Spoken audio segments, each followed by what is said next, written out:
皆さんごきげんよう、上川薫です。今日取り上げる話題は、またなのですが、ウクライナ軍に提供されているハイマースによる攻撃が大きな戦果を上げています。今日取り上げる戦果というのは、これまでのような固定施設、武器の弾薬庫であったり、補給の要である橋や鉄道橋、もしくは前線司令部のようなものではありません。一般的には非常に標的にするのが難しい移動していることの多い列車です。ロシア軍はクリミア半島経由でウクライナ南部に鉄道輸送をもって大量の物資や兵器というものを輸送を行っています。しかし、普段移動していることの多い列車であろうとも、結局のところ荷物を下ろすときは駅に停車しているので、その駅に停車しているところをウクライナ軍のハイマースによる攻撃を受けたというのです。鉄道は大量に物資を輸送するための手段として非常に有効なものですが、しかし同時に攻撃を受ければ、たちまち大量の物資を失うことにもつながります。というわけで、今日の戦況とウクライナ軍の戦果についての話をしていきましょう。こちらの地図はアメリカの戦争研究所の発表している戦況地図です。うっすらと赤く塗られているところがロシア軍の占領地域で、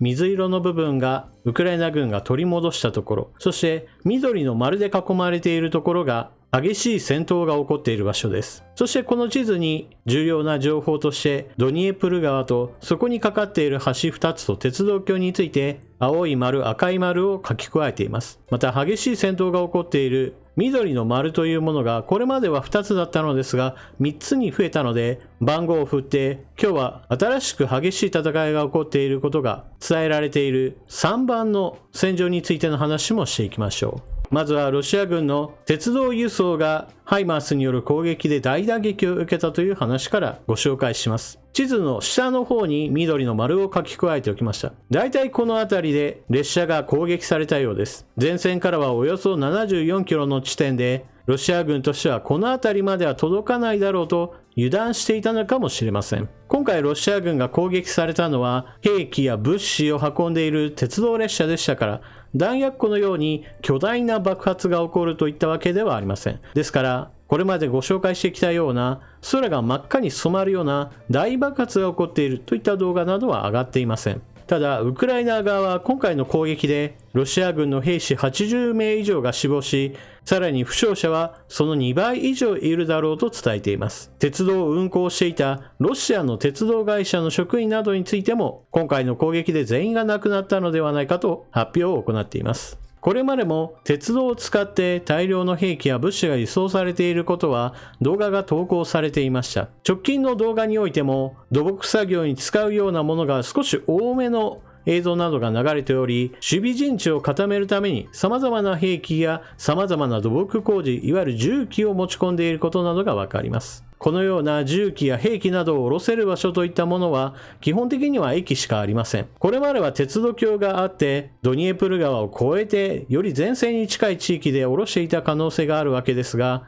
ドニエプル川にかかっている鉄道橋はハイマースによる攻撃で現在は使用ができません。ですからドニエプル川の手前の駅がウクライナ軍にとっては荷物を下ろす場所として特定しやすいという状況が生まれていたわけです。ロシア軍としては大量に鉄道を使って兵器や物資を運んできたわけですが、それらの多くが廃都化しました。ロシア軍がバカでなければ、今度はハイマースの射程距離よりもより遠い地域において荷物を下ろさざるを得ませんから、やはりこれも兵隊にとっては非常に重たい負担となります。次に、今回の地図で新たに現れた激戦地として3番についての説明をしておきましょう。今回紹介する新たな激戦地というのはウクライナ南部における最前線の一つであり、そしてドニエプル川を渡ったその占領地域ということに限れば北端に位置します。川を渡った先への補給がだんだんと苦しくなってくるだろうという解説を行いましたが、こういったこともあってロシア軍のウクライナ側への砲撃などはかなり頻度が下がっているようです。ですからウクライナ軍が非常に動きやすくなっていると見た方が良いでしょう。このような状況下でロシア軍の占領している村を一つ孤立させようという動きをウクライナ軍が見せています。村にとどまっているロシア軍の部隊、兵士の数は1000から2000人程度と考えられており、すでにその背後においては他の部隊との密接な連携は断たれているようです。ウクライナ軍の激しい攻撃によって補給は寸断され、村に留まっている部隊はいつ包囲されるかわからない状況に陥っています。現在の状況下はあくまでも砲撃や直接的な戦車の威圧などによって村に物資を運び入れることが困難になっているだけと考えられますが、今後ウクライナ軍が進軍することによって物理的に完全な包囲を完成させるかもしれません。そのため包囲をしようとするウクライナ軍と部隊を完全に孤立させないようにウクライナ軍を攻撃するロシア軍との間で激しい戦いが起こっているのです。ただしこの戦いにおいても補給が間に合わなければロシア軍の方に弾薬が尽きてしまいますから、ウクライナ軍の狙い通り村にいる部隊は包囲されることとなります。ウクライナ軍による列車に対する攻撃が成功したというのは一つ大きなニュースです。というのも少し解説を行いましたが、これまでのような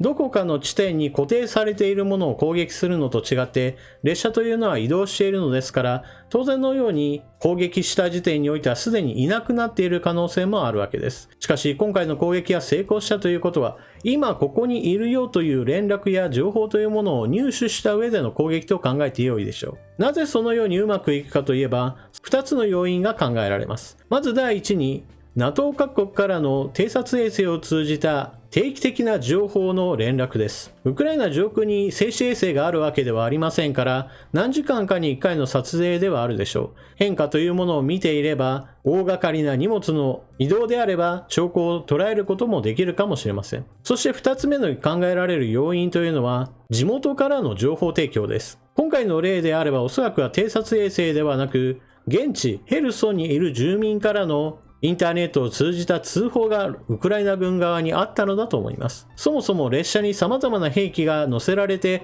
運ばれているという映像にしても、ロシア軍の占領下においてウクライナ人が動画を撮影投稿しているからこそ、私たちもその情報を見ることができるわけです。つまり機密情報としてロシア軍の動きが何かやり取りされているわけではなく、現地の人たちが随時写真や動画を投稿することによってロシア軍の動きを一般の人でさえも分かることができるのです。ですから列車で大量に物が送られているという情報をもとにして、次にどこに止まっているか、今どこにいるかといったことを現地の人たちが連絡すれば、それはウクライナ軍にとっては実際には自分たちで情報を見ているわけではないんだけれども、つぶさに現地の様子がわかることによって大戦果を上げることができるというわけです。こういった話を聞いてもピンとこない方もおられるでしょう。これまで弾薬庫が爆発してきましたよといった動画などを今までも皆さんにご紹介してきましたが、これは別にウクライナ軍が撮影しているものではありません。基本的にはロシアに占領されてしまったその地域において、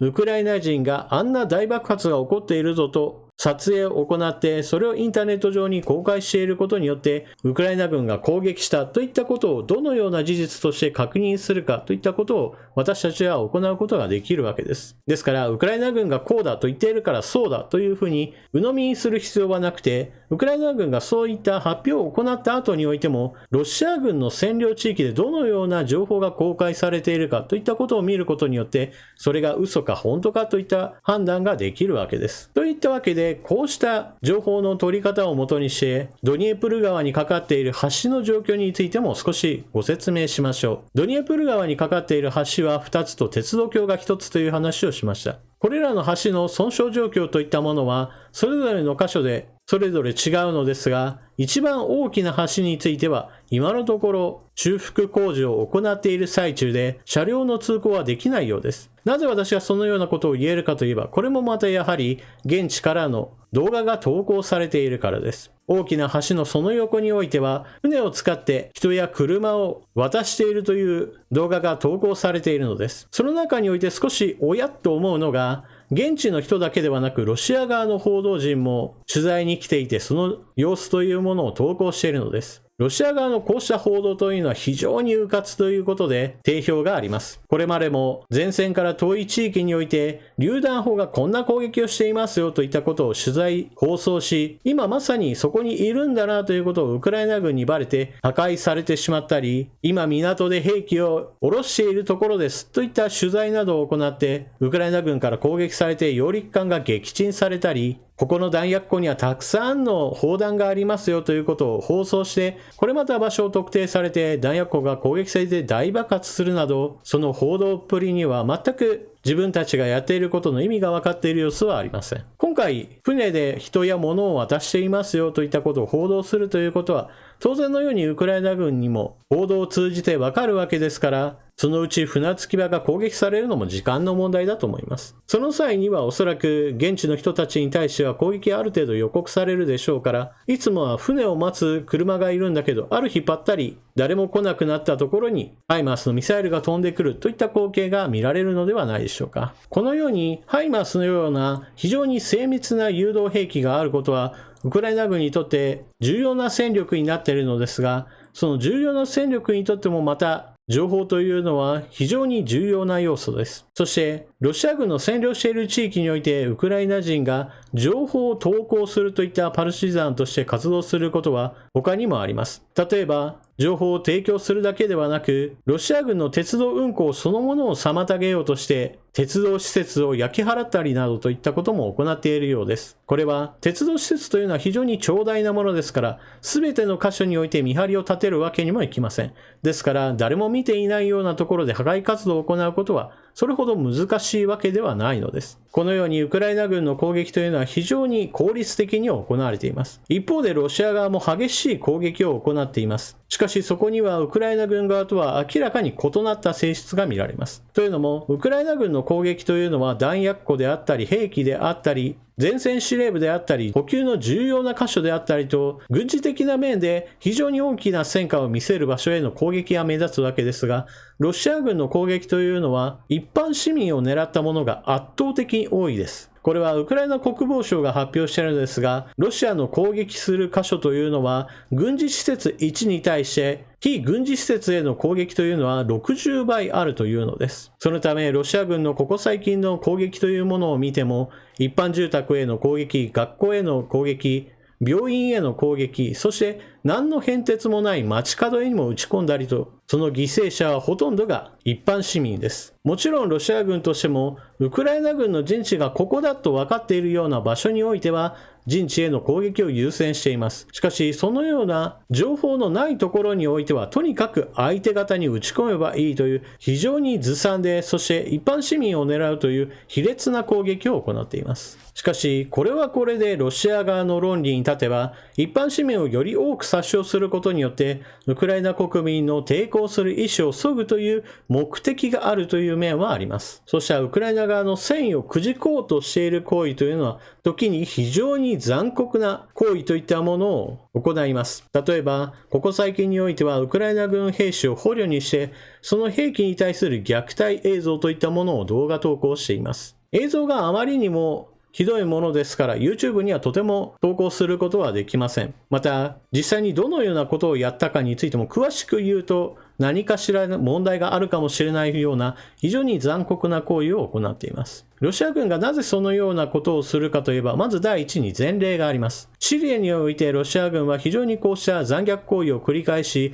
それを撮影し、インターネット上に公開していました。ロシア軍に逆らうということはこのような目に遭うんだぞという非常に強いメッセージとして発信するものでした。その当時シリアにおいては、イスラム国の勢力というものが非常に強力に暴れ回っていましたから、彼らの行っている残虐行為はロシアと比べても引けを取らないものでした。ですから残虐な行為を行うことそれ自体が自分たちの方がより強いんだぞという意味不明な力自慢を行っていたのです。そのような論理がウクライナの戦場にも持ち込まれることによって一般市民に対する虐殺であるとか拷問であるとか、そして捕虜に対する残虐な行為などをインターネット上に公開するなどといった馬鹿げたことをするようになっているのです。こうした恐怖をもとにして従う住民だけが残ればいいというやり方はロシアにとっては非常に悪しき伝統の一つだと言えるでしょう。ただし、この見方というのはあくまでも私が日本で生まれ育ったから持つ一つの見方でしかありません。ロシア側から見た場合においては、より多くの国民を従順に従わせるためには、より強い力を見せることが重要なのだという、そうした考え方もあるのです。実際問題そのような考え方に強調する日本人というのもいます。今回の戦争においても、ロシアの方こそ正義であり、正しい行いとして戦いを進めているのだと情報発信している人が YouTube にいます。そのような人が少なくとも私のチャンネル登録者数の数倍のチャンネル保持者を持ち、動画再生も非常に高い水準に保たれています。物事に対する見方というのは100人いれば100通りあるというふうに私は何度か以前から言っていますが、そのようにロシア側の見方と全く同調賛同を行い、情報発信している人がいて、それに賛同する人たちも多いというのも、これまた一つ事実として重く受け止めなければならないでしょう。ただ、そのような人たちに言えることというのは、少なくとも現在の戦況、そして未来の戦況を考える上においては、ロシア軍の方がいずれはこれまで犯してきた様々な罪を償わなければならない日が近づいてきているように私には思います。というわけで今回の動画はここまで。最後までご視聴いただきありがとうございました。チャンネル登録していない方はぜひともチャンネル登録していってください。そして動画を見終わったら評価ボタンのクリックと投げ銭機能もぜひともご利用ください。それでは次の動画でまたお目にかかりましょう。またね。